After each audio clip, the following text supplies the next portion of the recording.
Hey, everybody. Just a couple quick things. Obviously, a tough day here.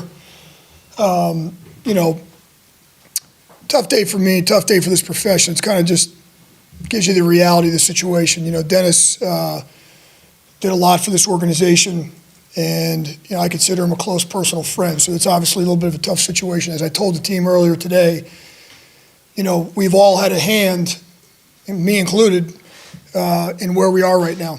And we're all going to have a hand in kind of digging us out of this hole that we're in. So, you know, like I said, this is not this is a day that's a little bit tough. It's a situation I've been through before, a couple different times. And, you know, we need to circle the wagons right now. We need everybody on board. And the only way I know how to do it is to fight and work out of it. So that's what we're going to do. So with that, I'll take some questions. Riz, what changes do you anticipate making? You know, listen, John, we're going to look at everything. Everything's going to get, as I told the team this morning, everybody and everything is going to get reevaluated and reevaluated. Because right now the product is not acceptable. So everything down from the schedule to how we do things to the active players to the daily schedule, we're going to look at everything. How we practice, you know, all those different things. And so really haven't made any final decisions on all that, but you know, a wise man and the Hall of Fame coach once told me if something's got to change and something's got to change. So we're gonna make some changes. When you say how we practice, like practice harder, longer, different? Yeah, I'm just talking about we're gonna, you know, look at everything, really. So you know, there's a bunch of different ways to do it. I think we've been doing things around here the same way for a long, long time, and maybe some are good, maybe some aren't. You know, we can make some changes. So, but there'll be some different things that we do for sure. Is that be looking at lineup changes and who's going to be playing as well as? Yeah, I mean, not to sound like a broken record, but literally we're gonna reevaluate everything, reevaluate everybody, everything, the staff, the coaches, the players. Because right now, when you lose 7 games in a row, we're obviously not in a place where we can just stay status quo. I don't think this is going to be Darren Rizzi taking over the steering wheel. We're just going to keep, you know, the ship moving forward. We got to make some changes along the way. So this is not just a change at the top of the head coach. We got to look at and really evaluate everything that we're doing. How much do you embrace this challenge, though? For you, it's like an audition as well. Yeah, well, listen, I embrace everything. I think you guys know my personality pretty good by now. I'm a passionate guy. Kind of wear my heart on my sleeve.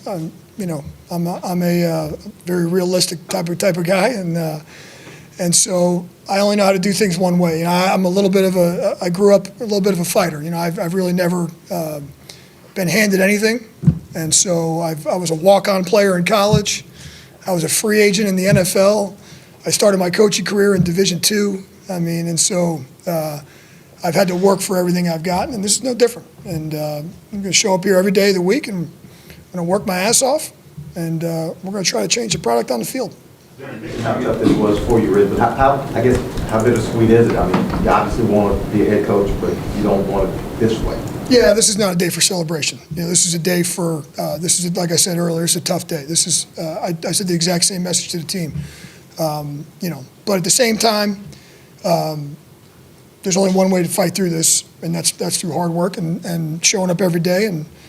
And you know, it's the reality of the situation. This is where we're at.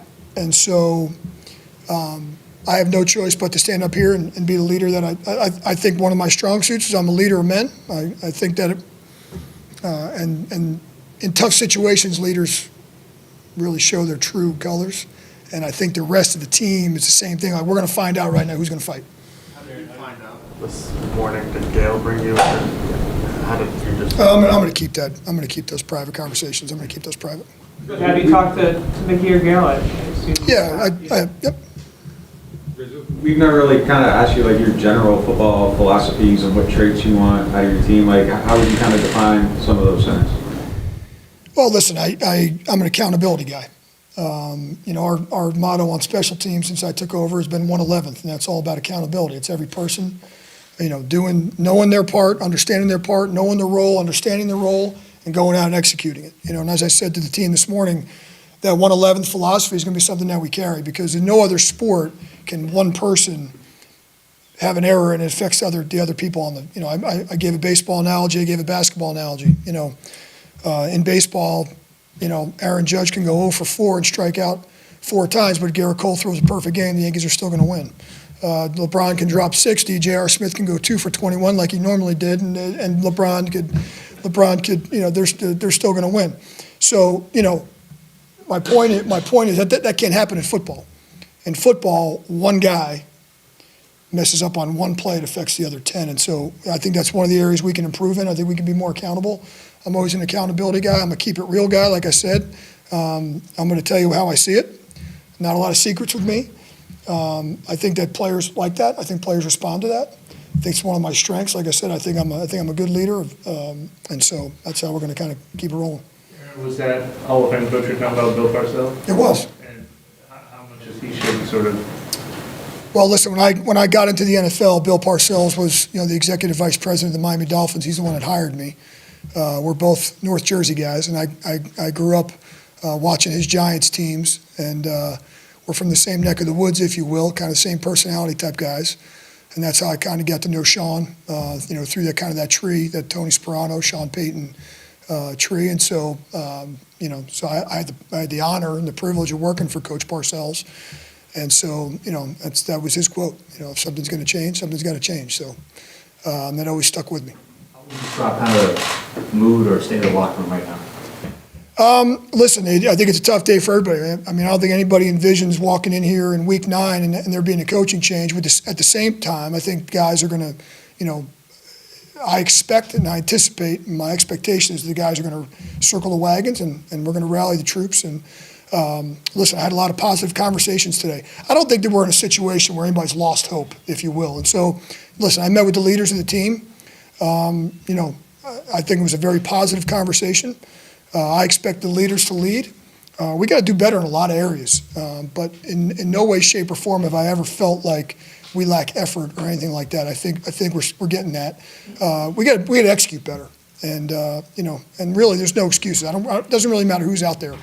You're going to hear a lot about that, and I've heard a lot about that. And this is the NFL, and everyone's dealing with that. So we got to go out. We got to execute better in all 3 phases, and we got to be more accountable. Like I said, locker room wide. But I felt like.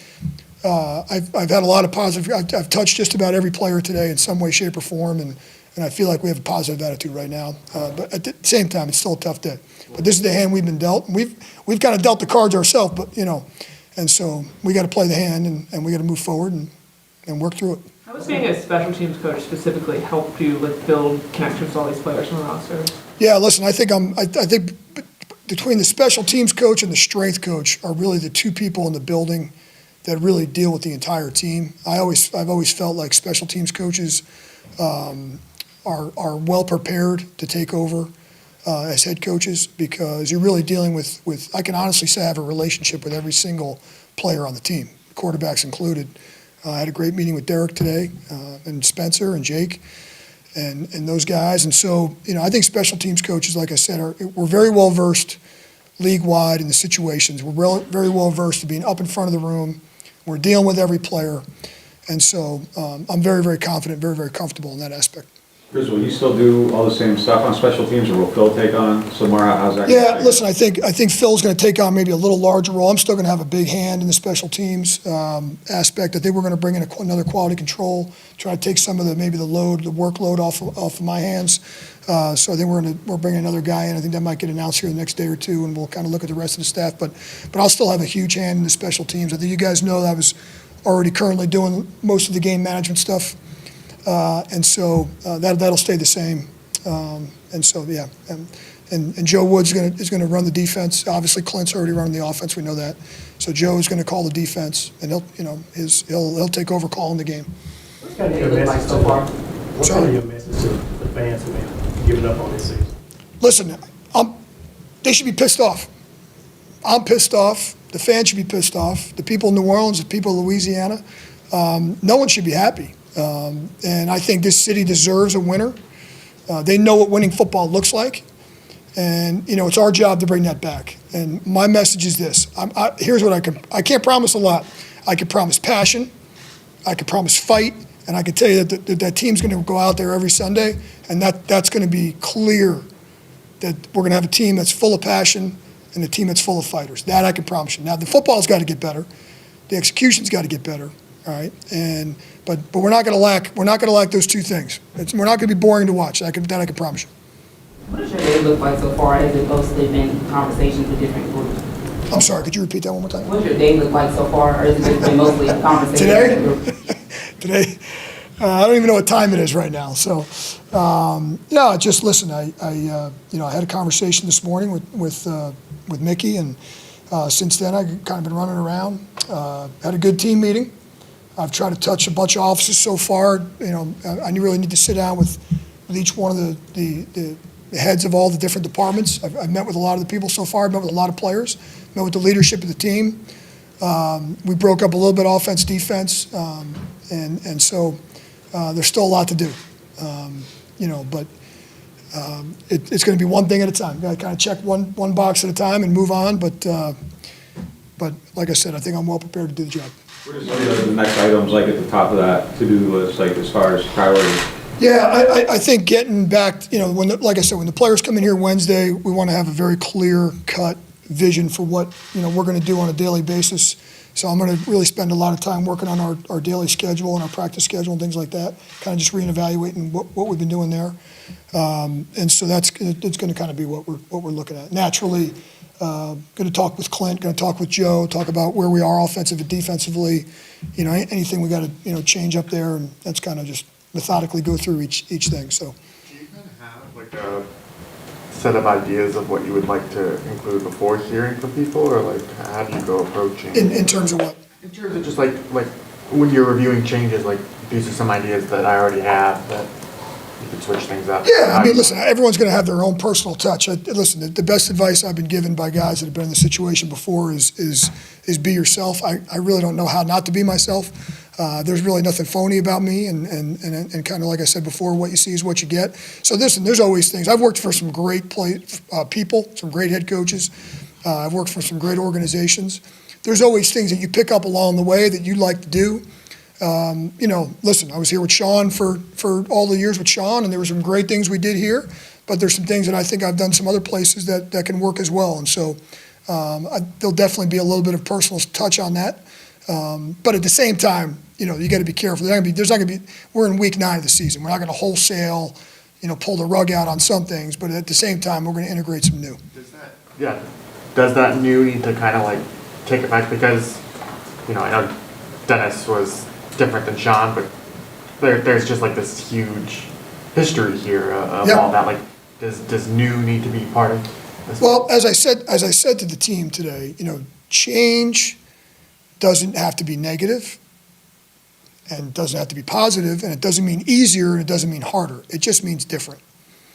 And I just think for us, we all know the definition of insanity, right? Keep doing the same thing over and over again, expect a different result. So there need to be some difference. So I think that's what you'll see. Is it going to be drastic? No. We're in week, there's only so many things you can do at this point of the season. The focus still needs to be on Wednesday when we walk in. It needs to be the Atlanta Falcons. That's the number one thing we got to be focused on. With that being said, I think there's a different way to get to the end result, and so that's where I think my personal touch will come in. You said that this is not a day of celebration, obviously a day of mourning, but how do you balance it being a day of mourning with the team and then you got to hit the ground running? Yeah, well, the bottom line is we got a game on Sunday, so there's only so much time you can feel sorry for yourself. There's no excuses in this league. At the end of the day, no one really cares. There's that old expression that the people outside the building, half of them love that you have problems, right?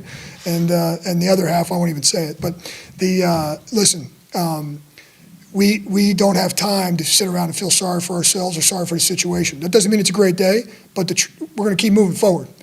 And we need to be all on the same page with the vision. And I think when the players come back here, obviously their day off tomorrow. When they come back here on Wednesday, there'll be a clear vision on how we're going to go and attack the Atlanta Falcons. With the trade deadline tomorrow, and obviously a ton on your plate now, would you be, how involved would you be in any potential conversations with the front office about moves? Yeah, I got to be honest with you, the trade deadlines, they've been the last thing on my mind today, so that's not really where I'm at. Yeah, just as a point of clarification, obviously, once teams reach a certain record and they have young quarterbacks on the roster, they might want to look and see what they have in the future. As of now, are you operating as Derek Carr's the quarterback and we're trying to win games? The truth is, today with everything that's been going on, we haven't had one personnel discussion. That's just, I can get back to you down the road, but we really haven't gone there yet. But I got to be honest with you, there's no reason in my mind to think that Derek Carr won't be the quarterback this Sunday. You mentioned that DA is a close friend of yours. Have you had a chance to speak to him today? And if so, what was his message to you? I did speak with DA. I'm going to kind of keep that conversation between the two of us private, but I did speak with him. And, like with any friend, it wasn't a goodbye. It was a, we'll talk later on down the road about, other things, but I'll keep the content of that conversation between him and I. But I did get a chance to talk to him. Again, DA was, when I got here, obviously he was a defensive coordinator. We've worked a lot together, and I got a great deal of respect for the product he's put on the field for a lot of years. And so, like I said, that makes this part of the job that much harder, and that makes this day this much harder. That's the tough part. At the same time, this is the hand we're dealt. We got to keep moving forward. It really is fair to say this is a job that you would want to have next season? Yeah, I'm worried about tomorrow, but I've been fortunate that the organization is confident enough to put me up in front here, and I'm going to put my best foot forward for sure. Yeah, I know this is tricky, but building on Mike's question, do you feel comfortable at this point sharing your philosophy about when is the right time to focus on more playing time for developing players, to see how they handle it, to think long-term, as opposed to... Well, I think, listen, the bottom line is, there's no secret that our roster's full right now of developing players. So there's a lot of guys playing on Sundays that are in those younger roles. I mean, if you're alluding to the quarterback again, Derek Carr is going to be the quarterback this Sunday, as far as I'm concerned. So I'm not going down that road, and there's no reason for me to believe that that won't happen. We're going to do everything we can to beat the Atlanta Falcons this Sunday. How much are you going to miss us asking about the kickoff rule? Listen, if you guys want the Week 9 update, no, we can't break tradition. We'll have to wait till Thursday. I got to give you the Thursday update on that. You feel You talked to Dennis, you talked to Becky, have you talked to Mrs. Benson? Yeah, again, I'm gonna keep those conversations private. Well, I'm not a Thursday guy anymore. Well, listen, that shows you I don't even know the schedule. I may show up as the special teams coordinator on Thursdays and do the special teams, the coordinator, just so I can give you the kickoff update in 9 weeks. We got to wait for the Monday night game. It's not complete. It's not complete, so. I know you plan a million other things going on, so you might not have an answer, but how is Chris Olave doing? Yeah, listen, there's obviously a great deal of concern for Chris, with what happened yesterday. That process of his evaluations and all those things is still ongoing. I did get a chance to speak with him today. And so, again, I'll kind of give you an update on that later in the week, but it was good to see him today, and good to see him up and around, and good to talk to him today, so. The point of information, I know a lot of people call you Riz, so for those of us who have to write it, I know nobody beats the Wiz is with one Z, nobody beats the Riz would be with two Z's, or how do you? I don't know, I hear you. Well, nobody beats the Wiz, that's a Jersey thing, that's where I'm from, so. No, I've seen the Riz with the one Z and the two Z's, and I know Riz was like the word of the year or something like that. So, I got guys in the locker room who were wearing Merry Rizmas shirts. Bink and those guys had the Merry Rizmas shirts. I didn't even know what Riz meant, to be honest with you. I'm not a big social media guy, so all I was told was I made the word of the year last year with Riz. But yeah, not too many people call me Darren. My mom still calls me Darren. Do you know what Riz means now? Do I know what Riz means now? I do. I do. I think. You said you've been a part of 2 other interim situations that were positive. Can you fill this in? Well, again, they're really never positive, but when I was, when I was at the Miami Dolphins, when Tony Sperano was fired, Todd Bowles was the interim head coach, and then when Joe Philbin was let go, Dan Campbell was the interim head coach, and so I got a chance to talk to Dan briefly this morning. I thought that was positive. Those guys are playing today, but the good thing is, listen, I've worked for 5 current head coaches in the league between Todd and Dan and Zach Taylor, Sean Payton, Brian Daboll. Those are all guys that I've worked with or for, and so you mentioned earlier about kind of putting your own stamp on it, but I feel like I've been around a lot of great leaders, and I've seen done a lot of different ways and a lot of great ways, and so going to try to take a collection of all those guys. So I've heard from a lot of those guys today, which is pretty cool. Appreciate you guys.